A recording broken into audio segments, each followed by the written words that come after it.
자, 이번엔 사상사를 할 겁니다.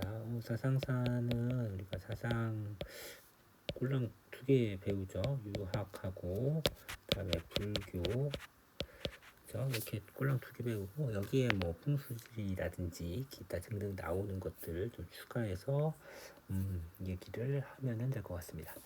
자, 맨 처음 이제 사상이 언급되는 건요, 뭐 신석기, 청동기 시대가 될 수 있습니다. 자, 그래서 자, 신석기 시대 볼게요. 신석기 시대는 이제 농경이 시작되는 점, 이게 특징이죠.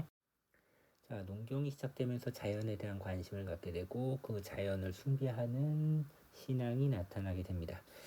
그래서 농경과 관련된 아주 기초적인 원시 신앙이 나타나게 되고 이 원시 신앙을 우리는 이제 애니미즘이라고 부릅니다. 그러니까 자연물, 태양이나 비바람 뭐 이런 것들을 숭배하는 신앙이 나타납니다. 자, 그리고 이제 청동기가 됩니다.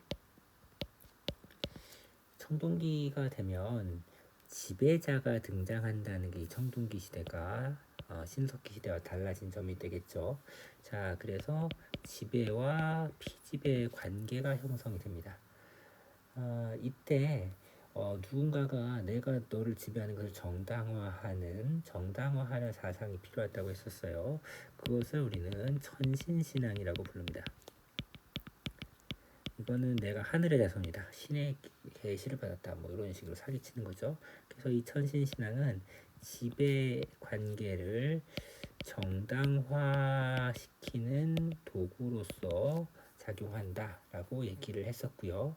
그리고 이것을 통해서 그 집단들은 자신들이 천손이라고, 하늘의 후손이라고 믿는 의식 등을 하게 됩니다. 그러한 의식들이, 이 천신신앙에 바탕한 의식들이 제천행사로, 그렇죠? 제천행사로 자리 잡게 되는데, 요게 뭐 영고라든지 부여회, 그다음에 뭐 동맹, 고구려회, 뭐 이러한 행사라고 볼 수가 있겠죠. 자, 이렇게 가고요. 그리고 이제 삼국시대가 됩니다. 중간에 좀 건너뛰었죠. 네, 삼국시대가 됩니다. 삼국시대가 되면 기존의 이 종교를 뛰어넘는 보다 더 보편적인 많은 사람들이 믿을 수 있는 종교가 필요했습니다. 왜 그러냐면요, 삼국시대 국가들은 초기의 국가에 비해서 영토가 확장됐어요. 영토가 확장됐다는 것을 무엇을 의미하냐면은, 예를 들어서 A를 믿던 동네 사람들, B 종교를 믿는 동네 사람들, C를 믿었던 사람들, D를 믿었던 사람들이 있었는데, 이들이 뭉쳐가지고 나라를 만들었단 말이죠. 그 나라를 하나, 기역 나라를 만들었는데, 이 기역 나라 사람들이 종교가 다 다르죠. 이랬을 때 통합이 좀 어려운 점이 있었다는 거예요, 당시에. 그래서 이 기역 나라 사람들이 모두 다 믿을 수 있는 새로운 종교 사상이 필요하게 되었다라고 생각을 하고 있고, 그러한 필요에 의해서 들어온 사상, 종교, 이게 불교다라고 볼 수가 있겠습니다. 자, 그래서 영토 확장에 따른 보편적인, 누구나 믿을 수 있는 사상에 대한 요구가 늘어났기 때문에 삼국시대에 중국으로부터 건너온 다양한 사상들이 자리를 잡게 됐고, 그 중에서 불교가 중요하게 자리 잡았다라고 보면 되겠죠. 자, 그래서 고구려와 백제 같은 경우에는 중국으로부터 4세기경에 불교를 수용했습니다. 그리고 신라도 고구려로부터 비슷한 시기에 불교를 수용했을 것으로 봅니다. 다만 신라는 지리적인 위치나 토착 세력의 강성함 이런 것 때문에 불교가 자리를 잡지 못하다가 6세기 경이 되어서야 국가적으로 인정을 받았다, 이렇게 얘기를 할 수 있겠죠. 자, 이게 바로 불교에 관련된 내용이고 불교의 수용과 관련된 내용입니다. 그럼 불교만 좀 띄어서 얘기를 해보도록 할게요. 자, 이제는 불교를 중심으로 해서 다시 얘기를 해보겠습니다. 자, 이러한 그 삼국시대에 들어온 이렇게 삼국시대에 들어온 이 불교는요 언제 들어왔는지 이게 좀 중요합니다. 자, 먼저 수용된 시기 아까 4세기 했는데 왕으로 좀 기억해도 좀 좋을 것 같습니다. 고구려 같은 경우에는 소수림왕이죠. 다음에 백제 같은 경우에는 침류왕, 같은 4세기입니다. 침류왕. 자, 그리고 신라는 몰라. 언제 정확히 알 수가 없습니다. 자, 그렇지만 이 국가에서 완전히 인정한 것은 시간이 좀 지난 다음에, 얘네들은 다 4세기인데 얘는 6세기잖아요. 한참 시간이 지난 다음에 왕권이 좀 강화된 시점에서 자, 법흥왕이죠. 그렇죠? 법흥왕 때 불교가 공인됐다. 그럼 이 법흥왕 때 불교가 공인된 것에 그 연결되는 인물이 있잖아요. 강력한 영향을 끼친 인물. 그 사람 이름을 정도로 기억하면 좋겠죠. 이차돈 순교비가 교과서 사진으로 나와 있죠. 자, 이렇게 해서 불교가 들어갔다라는 겁니다. 자, 그럼 불교는 왜 이렇게 왕권이 강화되는 시점에 받아들여지게 되고 또 인정을 받게 되고 이런 모습을 보여주냐? 바로 이 불교가 이 불교죠. 이 불교가 이렇게 된 이유는 불교가 바로 왕권 강화와 관련이 되어 있기 때문입니다. 그 불교에서는 왕족불이라고 해서 왕을 부처님과 동일시하는, 그래서 이 나라가 부처의 나라, 부처의 이상을 실현하는 나라, 이렇게 바라보려는 생각이 있었다고 했죠. 그래서 왕권을 강화하는 모습을 보여주게 된 겁니다. 자, 때문에 이러한 불교는 자연스럽게 지배층을 중심으로 해서 수용이 되었고 전파가 되는 모습을 보여줍니다. 이 지배층이라고 하면 왕 말고도 귀족도 있겠죠. 그럼 귀족들도 당연히 업설이라는 것을 통해서 현재의 상태의 모습이 전생에 기인한 것이다 라고 해서 지금의 신분 구조에 대한 어떤 그 차별이 분명히 존재하잖아요. 그것을 합리화시키는 것이 바로 업설이죠. 그래서 업설은 신분질서를 옹호합니다. 신분질서를 옹호하는 사상이기 때문에 지배층이 좋아할 수밖에 없었습니다. 자, 그래서 삼국시대 때 이렇게 귀족과 왕실을 중심으로 해서 불교가 퍼졌어요. 그럼 당연히 어떻게 했어요? 다양한 불교 문화가 나타나겠죠.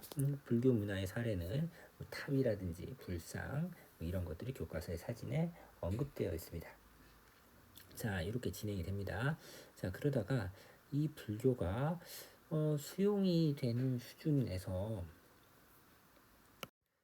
수용과 공인받는 수준에서 조금 넘어가면은 이른바 이제 대중화의 단계로 접어들게 됩니다. 자, 불교의 대중화의 단계가 됩니다. 대중화는 많은 사람들, 지배층이 아닌 사람들도 믿어야겠죠. 그래서 보다 많은 사람들이 불교를 믿는 대중화의 단계로 넘어가게 될 겁니다. 자, 대중화의 단계로 갔을 때 기억해둬야 될 스님 두 분이 나온다고 했었습니다. 바로 원효와 의상이 되겠습니다.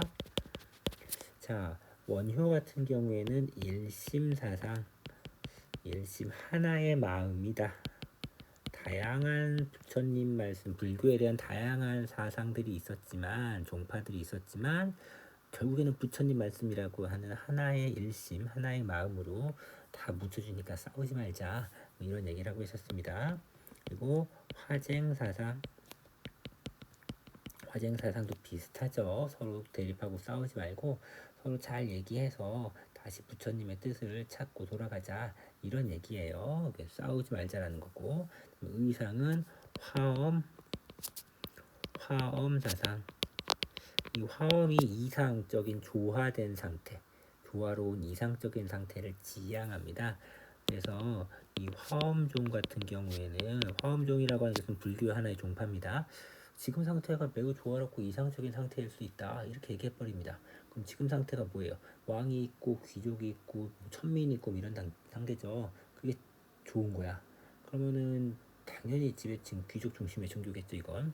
자, 이런 특징을 좀 보여주게 됩니다. 자, 어쨌든 그렇고요. 그렇지만 원효 같은 경우에는 여기다가 아미타 신앙을 넣어요.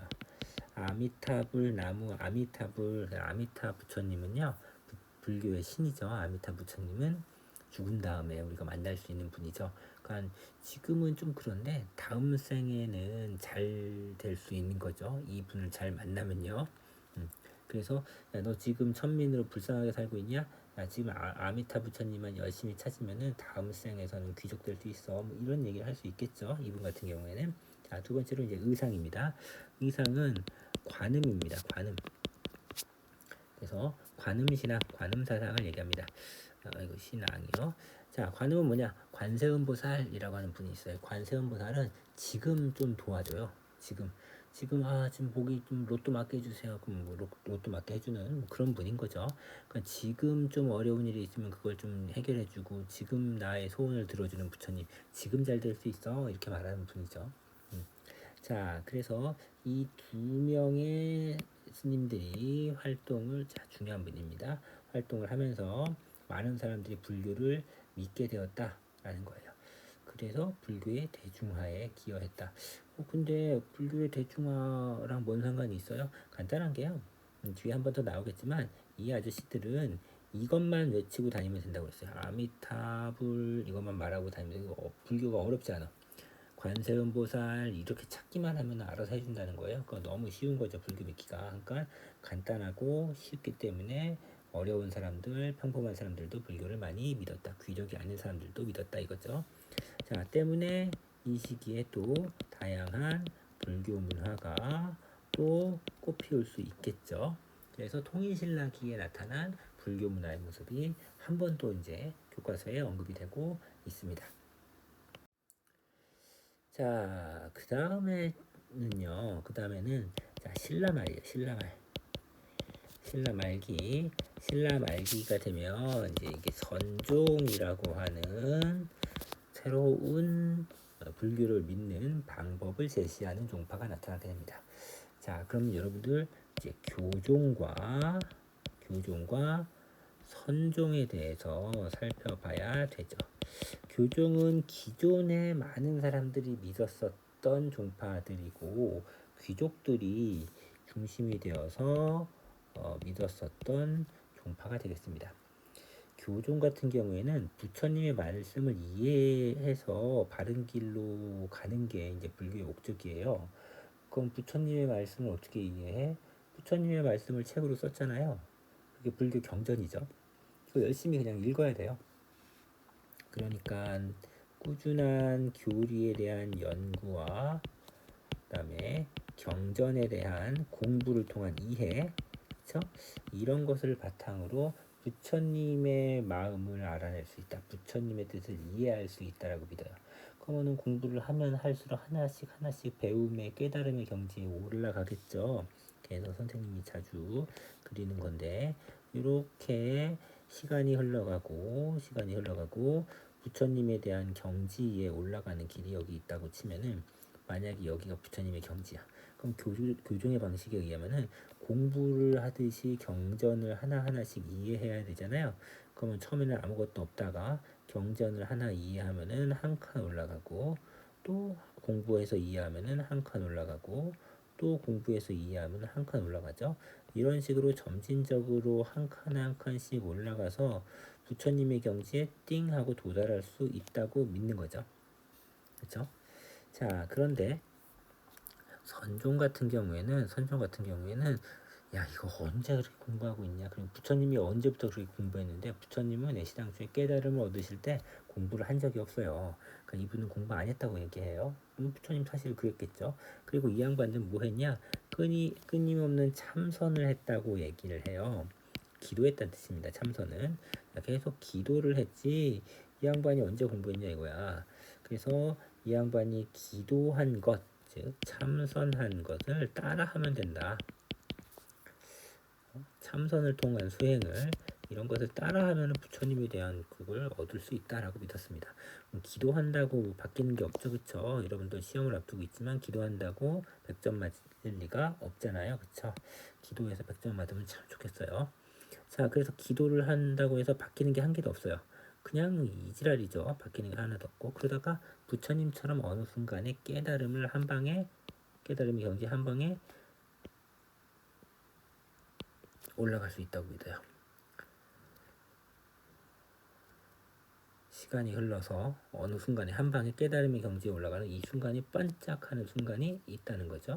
그래서 한 번에 아 하고 깨달음의 경지에 올라간다고 생각합니다. 공부하기 싫어하는 애들, 공부를 할 수 없었던 애들, 이런 애들이 좋겠죠. 그래서 신라 말에 공부와는 좀 거리가 멀었었던 호족 집단들이 선종에 많이 귀를 기울이게 됩니다. 그 호족은 지방 세력을 말하죠. 그래서 선종을 대표하는 선종을 대표하는 그런 사찰들은 지방에 가 있습니다. 지방에 가 있어요. 그래서 대표적으로 선종으로 유명한 큰 그 사찰들, 절들이 만들어졌는데 그게 9개 산에 지방에 흩어져 있어서 부산 선문이라고 부르기도 합니다. 뭐야? 지방에 있었다는 뜻이에요. 지방에. 자, 그래서 선종이 유행을 하고 호족과 연결된다. 자, 요거는 정치적으로도 좀 중요한 내용이 되겠죠. 자, 기억을 해두시면 되겠습니다. 자, 신라가 이제 끝났네요. 신라가 이제 그러다가 호족들한테 이제 망하죠. 망하고 이제 고려가 만들어집니다. 고려 시대 때 얘기를 해보죠. 자, 고려입니다. 고려는 고려 전기가 있고 그다음에 후기가 있습니다. 고려 같은 경우에는 자, 승과 제도가 실시가 됐던 특이한 게 있었죠. 그렇죠?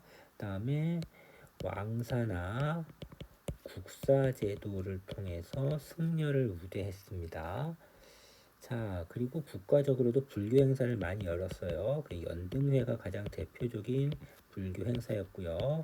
팔관회라고 해서 불교와 도교 행사가 더해진 이런 행사들도 열렸습니다. 그리고 그 지방에서는 향도라고 해서 사람들이 불교를 믿는 그런 공동체, 신앙 공동체도 존재했었죠. 자, 이렇게 고려는 불교를 상당히 많이 믿었었던 불교 국가라고 해도 과언이 아닐 정도의 국가였습니다. 자, 그러다가 시간이 흐르면서 기존의 그 신라 시대 때 나타났었던 종교 종파들과 갈등이 막 나타나게 돼요. 그래서 그 갈등을 통합하기 위한 노력이 나타나기 때문에 고려의 불교는 무엇을 갖고 기억을 해야 될 거냐면은 교단 통합이라고 하는 것을 중심으로 해서 우리가 살펴보게 될 겁니다. 교단 통합이라는 것을 중심으로요. 자, 고려 전기에 11세기경에 나타난 교단 통합을 위해서 노력했었던 스님 한 명 기억을 해야겠죠. 바로 대각국사 의천입니다. 자, 의천은 천태종이라고 하는 종파를 중심으로 해서 모든 흩어져 있는 불교 종파들을 다 하나로 통합하려고 노력했습니다. 그럼 천태종은 뭐냐면요, 교종계통의 종파였어요. 자, 크게 교종과 선종이 있고, 그 다음에 교종에도 다양한 종파가 있고, 선종에도 다양한 종파가 있는 겁니다. 있는 건데, 이 의천은 천태종이라고 하는 종파를 만들어서 교종과 선종을 다 통합하는 그러한 불교의 통합을 추진했었던 스님이라고 보시면 됩니다. 자, 이 사람이 얘기한 거 하나만 좀 기억해 둡시다. 교관 겸수. 겸수는 같이 수행한다. 겸해서 수행한다. 관 참선을 말합니다. 교 경전의 이해, 연구를 말합니다. 그러니까 교종의 입장과 교종의 입장과 선종의 입장을 같이 하는 거죠. 자, 그런데 교종이 앞에 와 있죠. 그쵸? 교종이 앞에 와 있고 선종이 뒤에 와 있죠. 그래서 교종이 중심이 되어서 선종을 통합하려고 하는 모습을 보여준 게 의천이다. 이렇게 보시면 되겠습니다. 자, 그다음에 무신정권 시기에 진울이라고 하는 스님이 나타납니다. 자, 무신정권 시기에. 자, 이 무신정권 시기에 진울 스님은 무신정권이 이렇게 좋은 정권은 아닙니다. 이 좋은이라는 게 어떤 의미냐면은 뭐 그 법대로 안 하잖아요. 그래서 사리사욕을 많이 채우고 그래서 불교계의 타락도 거기에 영향을 끼쳐가지고 나타나게 됐죠. 그래서 불교회가 이런데 물들지 말고 타락하면 안 된다. 이러한 깨끗한 불교, 원래 종교의 모습으로 돌아가고자 했었던 그런 것을 지향했었던 인물이 되겠습니다. 그래서 이 진을 하면은 우리가 이러한 타락한 불교를 에서 벗어나기 위한 결사 운동을 우리 교과서의 중심에서 얘기를 하고 있지만 선생님이 지금 통합이라는 키워드를 얘기를 하고 있잖아요. 통합이라는 키워드에서 살펴볼 때면은 이분은 선종계예요. 그래서 선종을 중심으로 해서 교종을 통합하려고 합니다. 그래서 이 양반이 만든 종파가 조계종이에요. 조계종. 이 조계종이 선종을 중심으로 교종을 통합하기 위해서 만들어진 종파, 이렇게 생각을 하면 되겠습니다. 그래서 조계종으로 다 통합하려고 한 게 진울이다 라고 보시면 되겠죠. 자, 그럼 진울도 의천의 교광견수처럼 뭐 주장한 게 있었겠죠. 정해쌍수. 쌍수는 쌍으로 수행한다. 그럼 같이 수행하자 이거고, 정과 해는 지혜, 그러니까 경전에 대한 이해고요. 정은 정신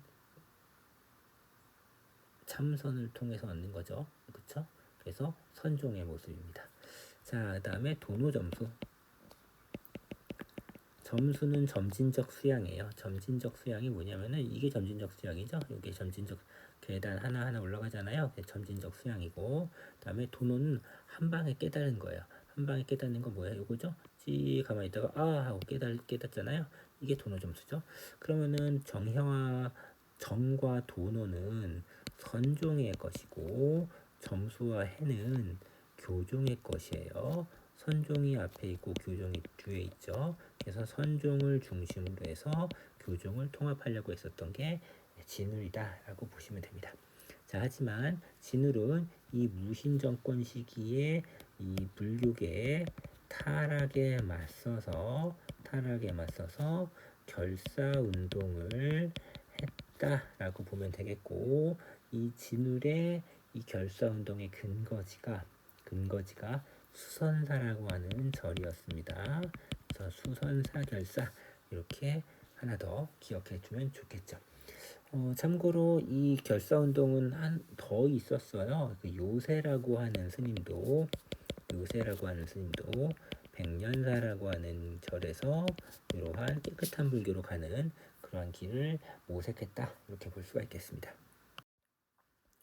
자, 무신정권 지나고 이제 원간섭기가 되죠. 원간섭기에 권문세족이 등장하죠. 이 권문세족은 더 썩어 문드러진 놈들이죠. 그쵸? 자, 그래서 권문세족이 아주 더러운 돈을 절에다가 막 뿌리니까 결국 불교계는 심하게 타락하게 되고, 이 불교계의 타락을 당연히 비판하는 사람들이 있겠죠. 이 비판하는 사람들이 바로 신진사대부겠죠. 그쵸? 이 신진사대부가 불교계를 비판했고, 이들이 나라를 또 조선이라는 나라를 만들잖아요. 자, 때문에 이 조선시대가 되면은 불교는 박해를 받게 됩니다. 자, 여기까지가 이제 불교에 대한 내용입니다. 뒤에는 불교가 안 나올 겁니다. 안 나올 거고, 승려 4명 소개한 승려는 좀 잘 기억을 해두면 좋을 것 같다라고 봅니다. 자, 이번에는 여기서 이제 유학에 대해서 살펴보도록 하겠습니다. 유학. 자, 유학입니다. 자, 유학은 뭐 중국의 학문이지만 우리도 예전부터 유학을 공부를 해왔습니다. 자, 삼국시대부터 유학 공부를 한 것으로 볼 수가 있습니다. 그래서 고구려에 또 태학이라고 하는 수도에 만든 교육기관이 있었고, 지방에는 경당이라고 하는 교육기관이 있었습니다. 자, 그 다음에 백제. 백제 같은 경우에는 학교 이름은 존재하지 않는데 땡땡 박사라고 하는 박사 제도가 있어요. 박사가 요새도 박사는 되게 많이 하는 사람이잖아요. 그렇죠? 그러니까 박사 제도가 있다는 것은 공부를 충분히 시켰거나 했거나 뭐 그렇게 했다는 것을 볼 수 있겠죠. 자, 그다음에 신라. 신라 같은 경우에는 임신서기석에서 임신서기석이라고 하는 돌이 있어요. 그 돌에다가 3년간 빡세게 한번 공부해보자 라는 내용을 이제 새긴 거죠. 그러니까 공부를 했다라는 기록이 남아있는 걸 보면은 이 신라에서도 공부를 많이 한 것으로 우리가 생각을 할 수가 있다라고 볼 수 있겠죠. 자, 그리고 이제 삼국시대가 막을 내리고 통일신라와 발해가 만들어집니다. 우리가 이 시기를 남북국 시대라고 부르기도 하죠. 자, 어쨌든 북쪽에는 발해라고 하는 나라가 있고요. 남쪽에는 통일한 신라가 있는 시대가 됩니다. 자, 발해의 교육기관은 주자감입니다. 주자감. 주자감이라고 하는 교육기관을 만들었고, 대표적으로 뭐 왕효렴 뭐 이런 훌륭한 그 학자가 있었다고 알려져 있습니다. 자, 신라 같은 경우에는 아이고 잘못 썼네요. 자, 신라 같은 경우에는 이제 국학이라고 하는 교육기관이 있었습니다. 신문왕 때 만들어진 자, 신문왕이요. 있었고요. 그리고 교육기관이 있었고 교육 받은 친구들을 관리로 선발하기 위한 제도도 있었죠. 바로 독서 상품과죠. 그쵸? 또 독서 상품과라고 하는 관리 선발 제도가 있었습니다. 이건 이제 원성왕 때입니다. 자, 이렇게 있었어요. 그래서 또 대표적인 신라의 학자들이 강수나 설총과 같은 육두품 출신의 학자들이 유명했었죠. 강수나 설총 이런 사람들이 활동을 하게 됩니다. 자, 그래서 공부를 많이 했단 말이죠. 그래서 이 두 나라 사람들은 당나라에서 외국인을 관리로 뽑는 빈공과라고 하는 시험에 합격생을 제법 많이 내더라. 자, 그만큼 공부를 많이 했었다. 이런 것을 이제 알 수가 있겠죠. 자, 신라에서 이 공부를 많이 했었던 육두품 지식인 중에서 강수와 설총과 같이 신라의 전성기 때 왕권 강화에 기여했었던 인물도 있지만 신라가 좀 쇠퇴할 즈음에 있었던 최치원 같은 사람은 신라 사회를 비판하기도 했었고 골품제의 문제점에 대한 문제 제기를 하기도 했었습니다. 하지만 이게 잘 뜻대로 되지 않자 신라를 버리고 또 신라에 저항하는 모습을 보여주는 사람들도 최치원 이후에는 나타난다. 이 얘기도 같이 했었죠. 자, 이제 이 시기가 막을 내리고 고려가 문을 엽니다. 자, 고려하면 이제 관련돼서 기억해둬야 될 시기가 아니에요. 광종을 좀 기억해줘야 될 것 같아요. 광종. 광종 같은 경우에는 쌍기의 건의를 받아서 과거제를 시행했죠. 과거제가 뭐예요? 유학을 테스트해서 관리를 뽑는 제도잖아요. 그쵸? 그러면은 이 고려의 과거제는 다시 한번 생각해 보면 문과가 있고 승과가 있고 작과가 있는 체제 이렇게 보면 되겠죠. 이렇게 세 개가 있는 체제. 자, 이렇게 보면 되겠습니다. 자, 이게 만들어진 겁니다. 그리고 또 한 명의 왕을 기억해 둬야 된다면은 이제 뭐 성종을 기억해야겠죠. 성종. 유학과 관련해서요. 성종은 또 최승로라고 하는 사람과 같이 기억을 해야 된다고 했었습니다. 최승로의 시무 28조 교과서 어딘가에 시무 28조 일부분 지문도 나와 있을 겁니다. 이거 시무 28조에서 하고 싶은 내용이 뭐예요? 자, 유교 정치 이념에 따라서 도덕적인 덕치를 착한 정치를 합시다. 이런 얘기를 성종한테 제시했다. 라고 보면 되겠습니다. 자, 그래서 뭐 정치 이념도 유교니까 당연히 유학 공부 많이 시켰겠죠. 당연히 과거도 보니까요. 자, 그래서 고려에서 만들어진 학교 교육기관, 자, 국자감, 이름이 비슷비슷하지만 다 다릅니다. 국자감 기억을 좀 해둡시다. 자, 국자감이 있고 그다음에 지방에는 향교가 만들어집니다. 향교가 만들어지고요. 이것 말고도 사립학교가 많이 있었어요. 그리고 시간이 지나서 원나라 간섭기가 되면은 국자감의 이름을 성균관으로 바꿔요. 국자감의 이름을 성균관으로 바꾸고 이 성균관을 공민왕 때 좀 부흥시키려는 노력을 보여주게 됩니다. 왜냐면 신진사대부도 키워야 되니까요. 자, 그래서 이렇게 이제 봐두면 되겠습니다. 그리고 이 고려 전기에 이거 고려 전기라고 한다면 이 고려 전기에 이런 유학의 영향을 받아서 유학의 합리적인 생각과 사관에 따라서 역사책을 쓴 인물이 한 분 있습니다. 바로 김부식이에요. 묘청 그 김부식입니다. 묘청에 나오는 자 김부식 아저씨가 쓴 책이 바로 삼국사기 삼국사기고요. 얘의 특징은 현재 존재하는 우리의 역사책 중에서는 가장 오래된 역사책입니다. 그리고 기본적으로 유학에서 얘기하는 매우 합리적인 정통성을 강조하는 그러한 그 사관의 역사관이란 뜻이에요. 사관은 입각해서 책을 썼다라고 볼 수 있습니다. 그래서 말도 안 되는 이야기는 잘 쓰지 않습니다. 자, 그리고 이제 고려가 쭉 가다가요, 무신정변이 일어나요. 무신정변이 일어납니다. 그래서 무신의 시대가 열려요. 이 무신의 시대가 열렸을 때 등장한 인물이 이규보라고 하는 인물이에요. 이규보. 네. 이 이규보 아저씨가 쓴 책이 이제 뭐 동명왕편이죠. 동명왕편.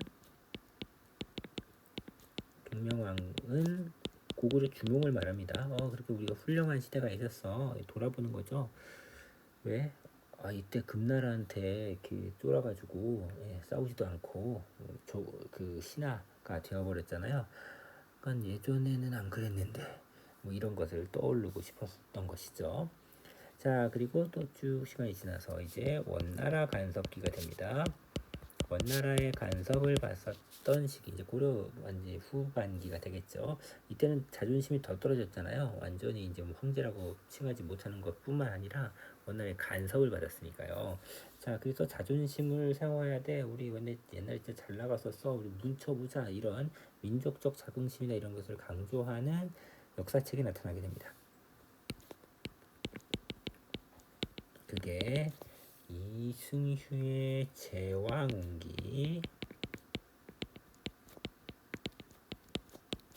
그 다음에 일련이라고 하는 스님이 쓴 삼국유사예요.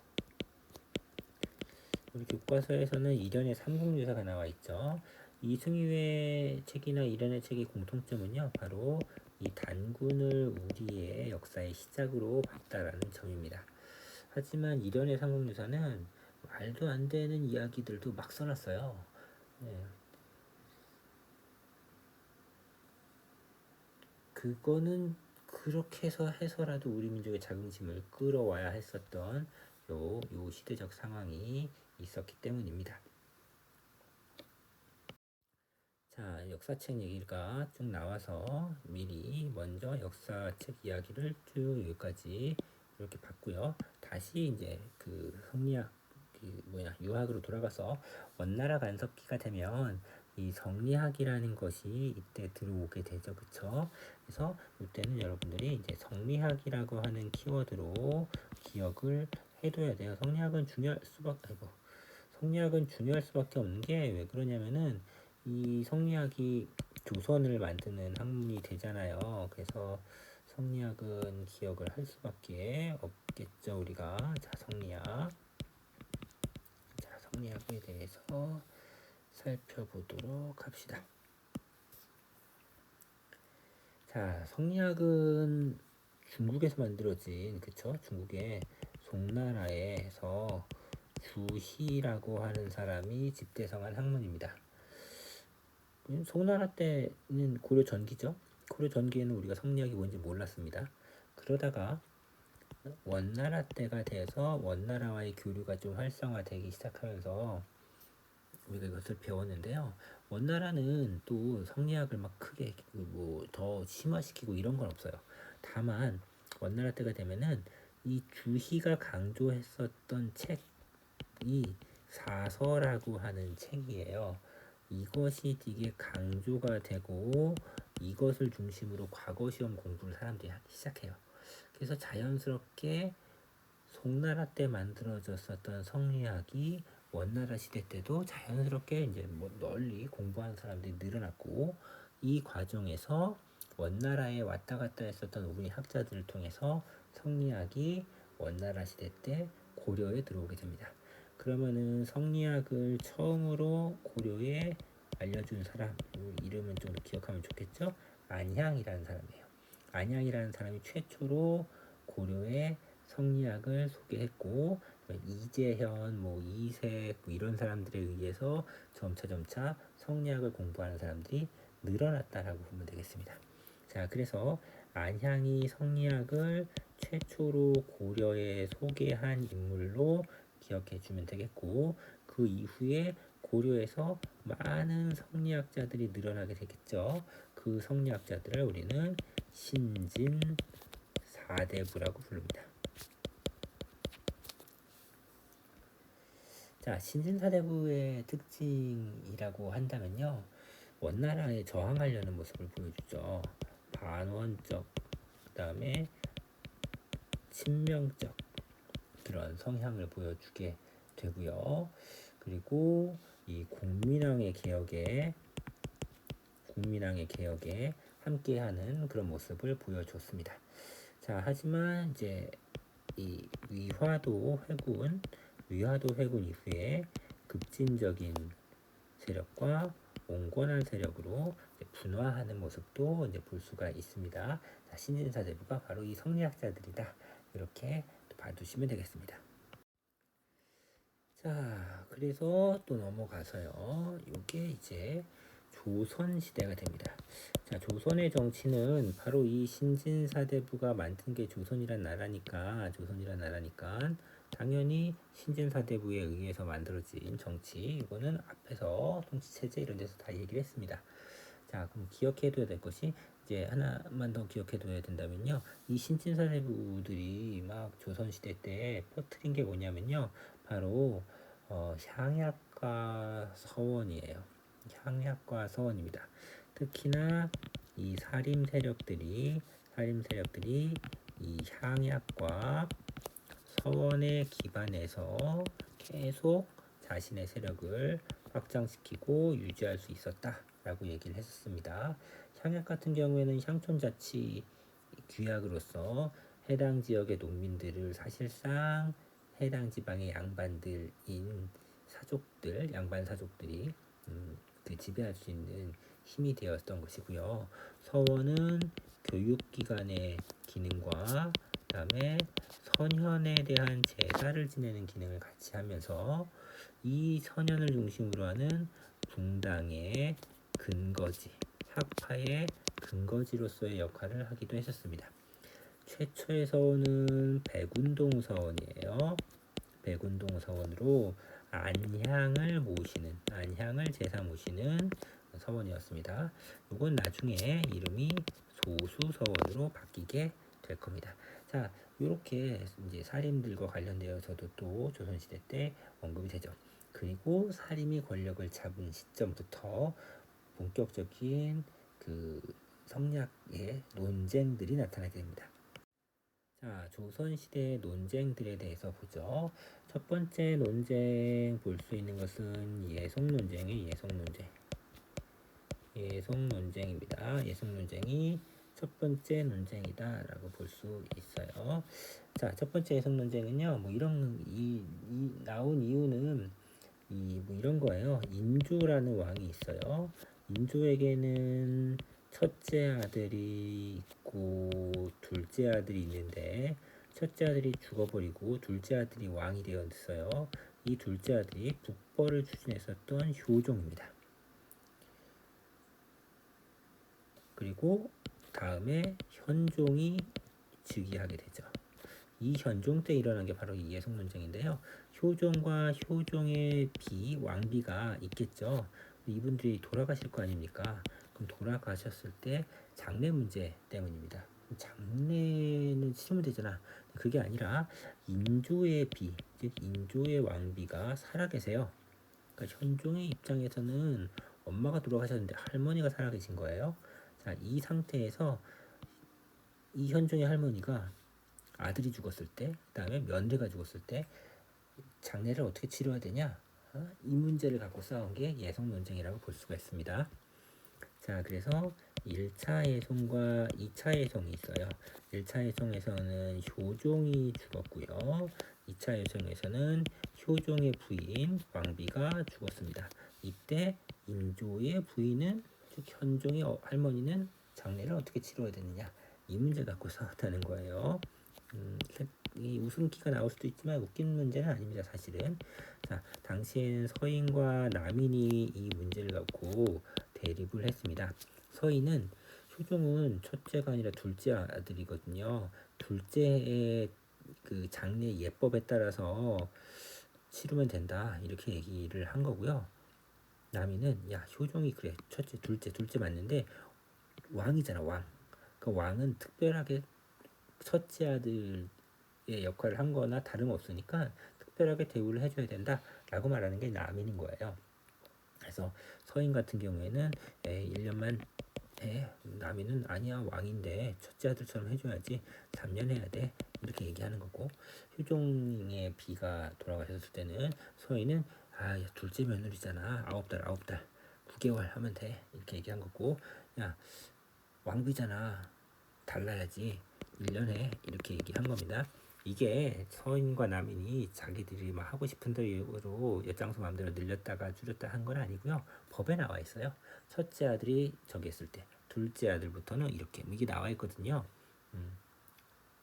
근데 이게 왕이기 때문에, 효종이 왕이기 때문에 이걸 어떻게 바라봐야 되냐. 그러니까 왕도 우리랑 똑같다. 이게 서인의 입장이고, 왕은 좀 특별한 존재야 라고 특별하게 대우해 줘야 돼. 이게 이제 남인의 입장이라고 볼 수 있겠죠. 결과적으로는 그 1차 예송에서는 서인 측 주장이 받아들여졌고, 2차 예송에서는 남인 측 주장이 받아들여졌습니다. 그래서 권력의 무게중심이 서인에서 남인으로 이렇게 한번 이렇게 왔다 갔다 했다, 이렇게 볼 수가 있겠죠. 자, 다음에 두 번째로 봐둬야 될 논쟁은, 논쟁이라고 하긴 좀 그렇고요. 일단은 기억해 알아둬야 될 것은 화이론입니다. 그러니까 문화와 오랑캐, 중화와 오랑캐를 말하는 건데요. 화는 중화 문명인 명나라를 말하고요. 이는 오랑캐인 청나라를 말합니다. 그래서 이 명나라는 중화, 중국이고 문화를 갖고 있고, 청나라는 야만적인 오랑캐에 불과하기 때문에 오랑캐하고는 사이좋게 지낼 수가 없다, 뭐 이런 거죠. 근데 문제가 명나라가 홀라당 망해버렸네요. 그럼 청나라가 명나라 땅을 뺏어버렸어요. 그럼 청나라가 이제 오랑캐가 아니라 중화냐? 그건 또 아니야. 중화를 이어받은 것은 청나라가 아니라 우리 조선이라고 믿었어요. 그래서 우리가 작은 중화라고 생각하는 인식이 이 당시 조선 사람들에게는 자리를 잡게 되었고, 이 화이론에 따라서 야, 이거 청나라 어떻게 봐야 돼? 청나라 이거 똑같은 거야 우리랑? 이런 논쟁이 나타나게 됩니다. 자, 그게 바로 호랑 논쟁이라고 하는 겁니다. 그래서 세 번째 봐둬야 될 것은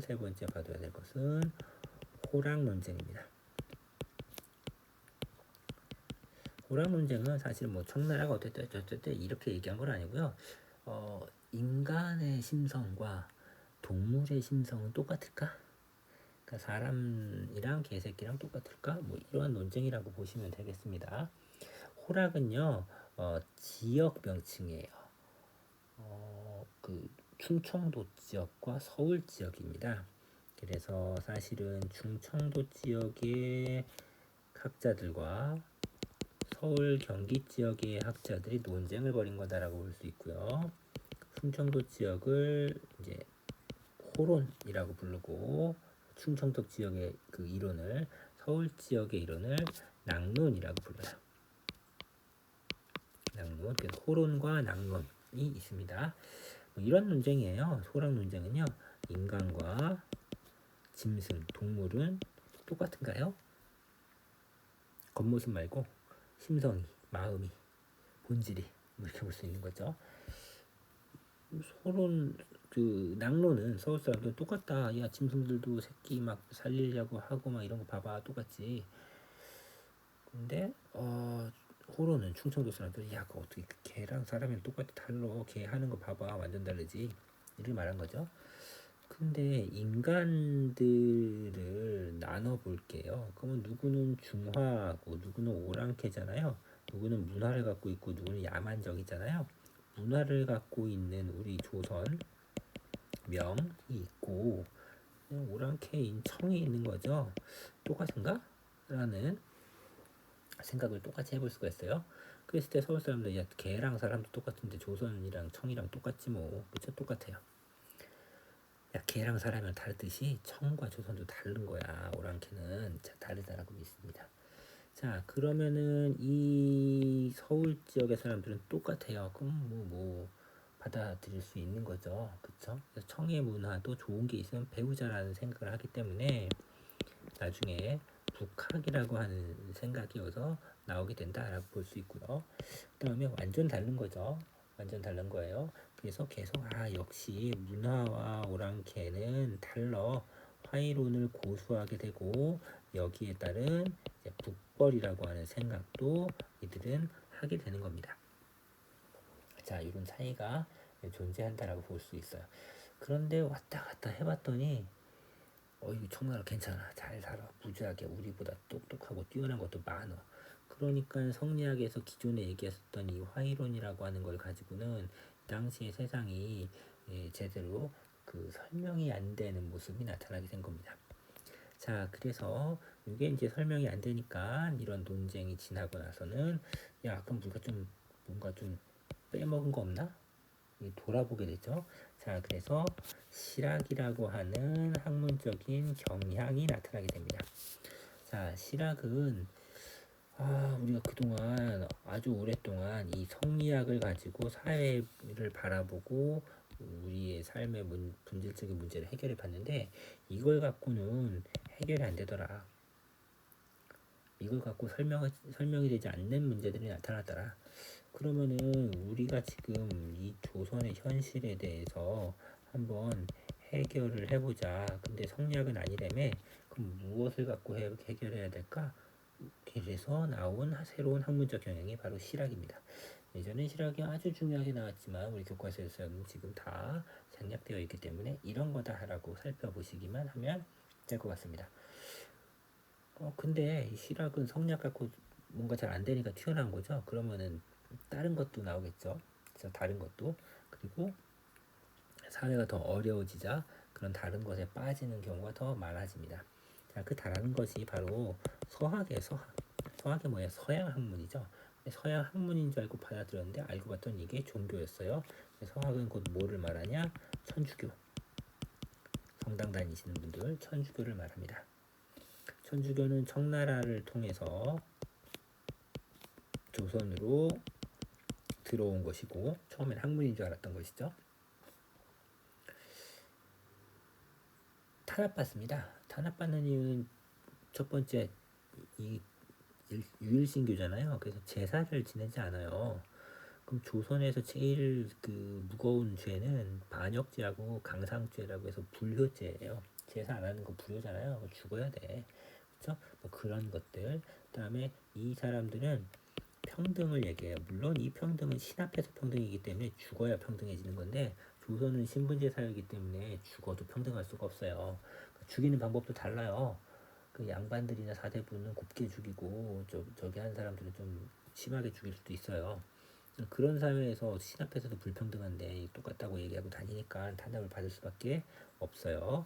자, 또 하나는 이 현실의 문제를 극복하기 위해서는 좀 다른 생각을 할 수밖에 없다. 모두가 똑같은데 왜 우리만 차별받아야 돼? 뭐 이런 얘기를 하는 사람이 등장하는데 그 사람이 바로 동학을 만든 최재우라고 하는 분입니다. 몰락한 양반이었던 이 최재우라고 하는 분은 유학과 불교, 그다음에 도교 이런 것들을 다 더해가지고 종교를 하나 만들게 되니 이게 동학입니다. 동학도 역시 평등을 얘기해요. 남녀노소 다 똑같대요. 근데 지금 당장 살아있을 때도 똑같아요.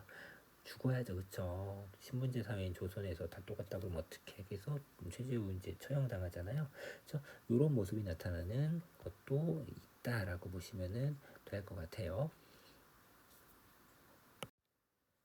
자, 그럼 여기서 기타 등등으로 해서 더 끼워 넣어야 될 것이 있는데 바로 요 신라말에 선종과 함께 유행한 것이 바로 풍수지리설이죠. 그쵸?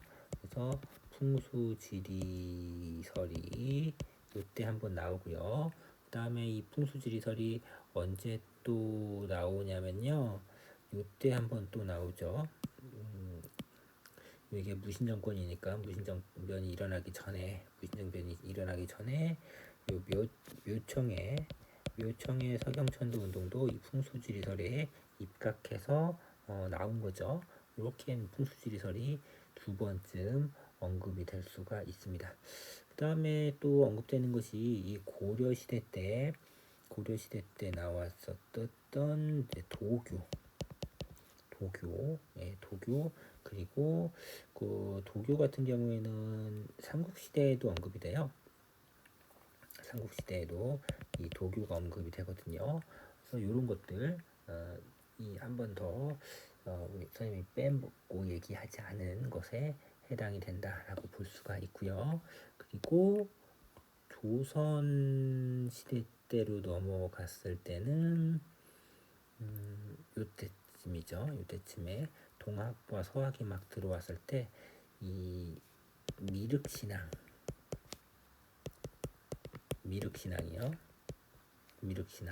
이 미륵신앙은 미래의 어떤 구세주가 나를 도와줄 거다라고 하는 믿음이거든요.